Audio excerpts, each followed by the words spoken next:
हैं तो other roots में जैसे इनहेलेशन आता है, इसमें जो ओरल इनहेलेशन वाला है ना, चाहे ओरल हो चाहे नेजल हो, दोनों में ड्रग डायरेक्टली कहाँ जा रही है? रेस्पिरेटरी ट्रैक्ट में जा रही है, राइट।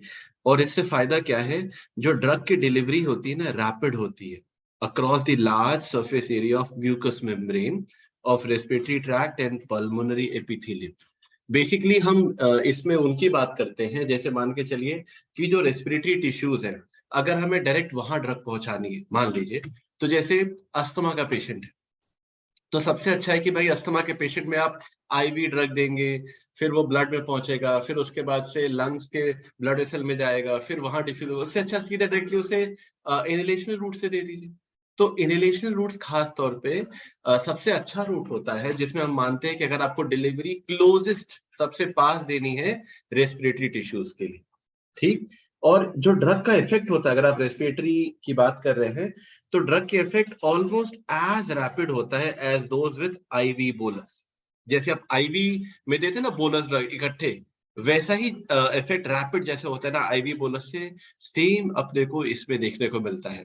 अगर आपने कभी कोई ओटी अटेंड की हो, असिस्ट की हो, जीए देखा हो आपने, तो जब जीए का इंडक्शन होता है ना, फार्मा में उसका भी चैप्टर है, आगे समझाएंगे आपको, लेकिन जब जीए का इंडक्शन होता है ना, तो सिर्फ इंड्यूसिंग एजेंट लगाते हैं और फिर पेशेंट से बोलते हैं कि भाई आप थोड़ा सा उल्टा काउंट करो या सीधा काउंट करो, तो ज्यादा देर तक पेशेंट काउंट नहीं करता, वो अपने आप फिर जीए में जाने लगता है। यानी इसका इफेक्ट बहुत रैपिड होता है, बहुत रैपिड होता है आईवी रूट के मुकाबले। इनहेलेशन वाला भी रूट बहुत अच्छा होता है, बहुत जल्दी असर करती है। दवाएं कौन सी होती हैं?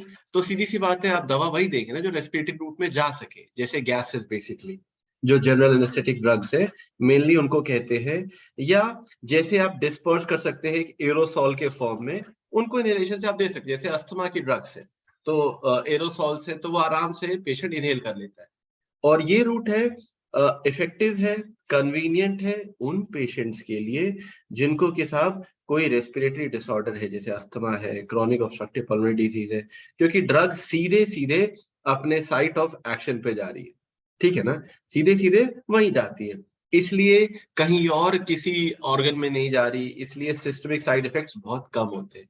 इसीलिए जितने भी रेस्पिरेटरी डिसऑर्डर्स होते हैं ना, हम कोशिश करते हैं कि भरसक उसमें इनहेलेशन रूट से ही दें। अगर रेस्पिरेटरी डिसऑर्डर से एग्जाम्पल देख लीजिए, अगर आप इनहेलेशन से ड्रग देते थे, एग्जाम्पल क्या है? जैसे ब्रोंकोडायलेटर्स, जैसे एल्ब्यूटेरॉल हो गया, या कॉर्टिकोस्टेरॉइड्स हो गए जैसे फ्लूटिकासोन, ये सारे क्या है, हम प्रेफर करते हैं इनहेलेशन रूट से देने के लिए। फाइन। फिर आता है नेजल इनहेलेशन, ये बात हुई थी ओरल। नेजल में क्या है? इसमें ना एडमिनिस्ट्रेशन देते हैं ड्रग का डायरेक्टली इनटू द नोज। अब इसमें क्या है, जैसे एग्जांपल के लिए नेजल डी कंजेस्टेंट्स की बात करते हैं, हम कहते हैं ना एकदम नाक में पूरा कंजेशन है, या एकदम लेमैन टर्म में बोले तो बोलते हैं नाक एकदम जाम हो गई है, कुछ भी सांस नहीं ली जा रही है, ठीक। तो इसमें हम क्या देते हैं? डी कंजेस्टेंट, जैसे ऑक्सीमेटाजोलिन हो गया, इवन कॉर्टिकोस्टेरॉइड हो गया जैसे मोमेटासोन फ्यूरेट, ठीक है। अब इसमें एक एग्जांपल देते हैं कैसे काम करती हैं। जैसे अगर आप ऑक्सीमेटाजोलिन की बात करते हैं, ठीक है, इसका प्रिंसिपल क्या है?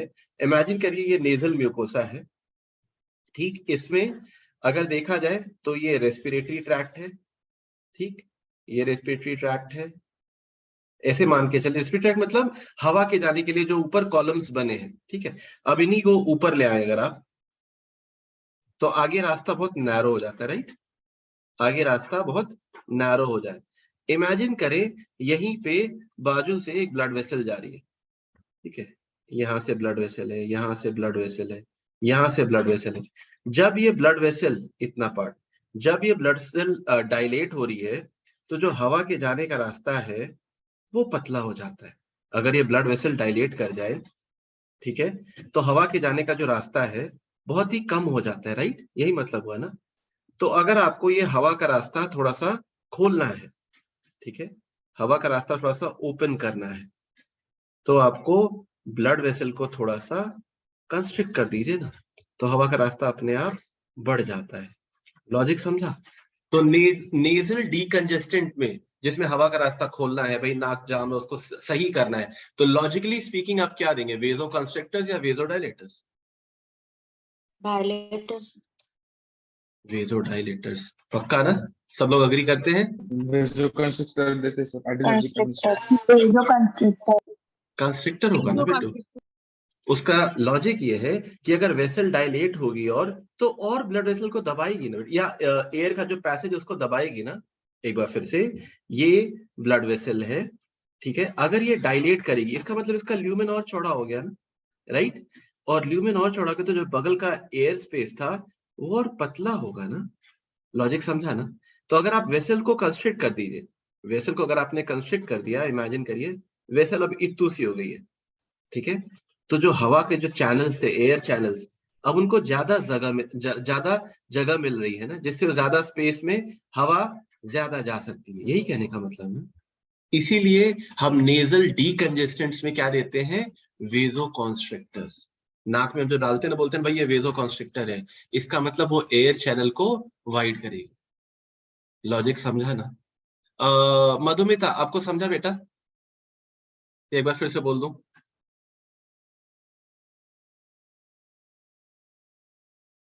नहीं समझा आपको? निदा खान, निदा आपको समझा बेटा? Yes sir. आगे चले ना, या दोबारा बताना है इसको? नहीं सर, समझा। ओके, अच्छा। इसी तरह से desmopressin, desmopressin is administered intranasally in the treatment of diabetes insipidus. Diabetes insipidus क्या होता है साहब? जल्दी जल्दी। Deficiency of antidiuretic. Okay, ADH कम है बॉडी में। एडीएच का दूसरा नाम क्या है? वेसोप्रेसिन। वेजोप्रेसिन।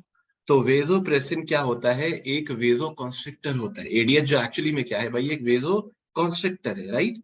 वेजो कॉन्स्ट्रिक्टर यानी कहीं ना कहीं हम कह सकते हैं कि वेजोप्रेसिन वेसल्स को कंप्रेस कर रहा है या कंस्ट्रिक्ट कर रहा है। तो उसी से मिलता जुलता सिंथेटिक हम बना के देते हैं डेस्मोप्रेसिन।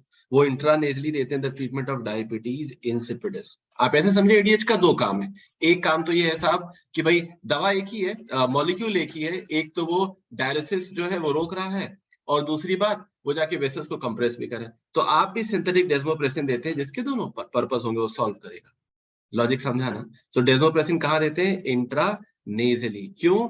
क्योंकि भाई ये इजीली जाके वेसल्स को कंस्ट्रिक्ट कर सकता है। ठीक, नेक्स्ट, इंट्राथीकल या इंट्रावेंट्रिकुलर, वेंट्रिकल के अंदर, या थीकल। थीकल से क्या समझते हैं? इंट्राथीकल, थीका बोले तो कुछ स्पाइनल कॉर्ड से रिलेशन है क्या? क्या है ये इंट्राथीकल?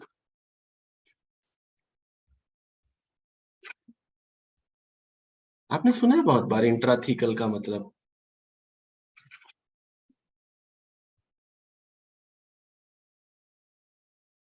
नहीं? चलिए, इंट्राथीकल का मतलब है कोई भी ड्रग या कोई भी मॉलिक्यूल आप स्पाइनल कॉर्ड में देते हैं, कब तक? जब तक वो सब एरेक्नोइड स्पेस में ना पहुंच जाए। ठीक है, बस ऐसे मान ले। इंट्राथीकल का मतलब है कि कोई ना कोई ड्रग आप ऐसी देते हैं स्पाइनल कॉर्ड में जो सब एरेक्नोइड स्पेस में पहुंच जाए, बस। ठीक है, इसी को बोलते हैं भाई इंट्राथीकली दे दिया, ऐसे याद रहेगा। ठीक है, ओके। सो इंट्राथीकल इंट्रावेंट्रिकुलर में जो ब्लड ब्रेन बैरियर है वो डिले करता है या प्रिवेंट करता है absorption of drugs into the central nervous system. हमने देखा था दो चीजें होती है ब्लड ब्रेन बैरियर में जो नॉर्मल कैपिलरी से अलग होता है। वो दो चीजें क्या थी? जल्दी जल्दी।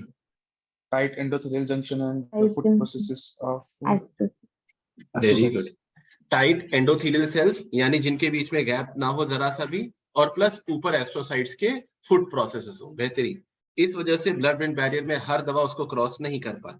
ठीक, तो इसलिए ब्लड ब्रेन बैरियर ऐसा है कि दवा क्रॉस नहीं कर पाएगी। तो इसका मतलब आपको या तो वेंट्रिकल के अंदर डाल दें या इंट्राथीकली दे दी, ताकि ड्रग को ना एक तरह से ब्रेन में जाने में आसान हो, सहूलियत हो जाए उसको, राइट। अच्छा, जब अगर ऐसे मान के चले कि आपको ब्रेन में किसी एक पर्टिकुलर जगह या सेंट्रल नर्वस सिस्टम में किसी एक पर्टिकुलर जगह आपको लोकल उसी जगह इफेक्ट चाहिए, आपको कोई जरूरत नहीं है कि भाई मान के चलिए हाथों में जा रही है दवा, पैरों में जा रही है, क्या जरूरत है? आपको लोकल चाहिए उसी जगह, और रैपिड इफेक्ट चाहिए। तो ये बहुत जरूरी है to introduce drug directly into the cerebrospinal fluid. इसमें जैसे इंट्राथीकल एम्फोटेरिसिन बी देते हैं in treating cryptococcal meningitis. Cryptococcus fungal disease है, तो उसको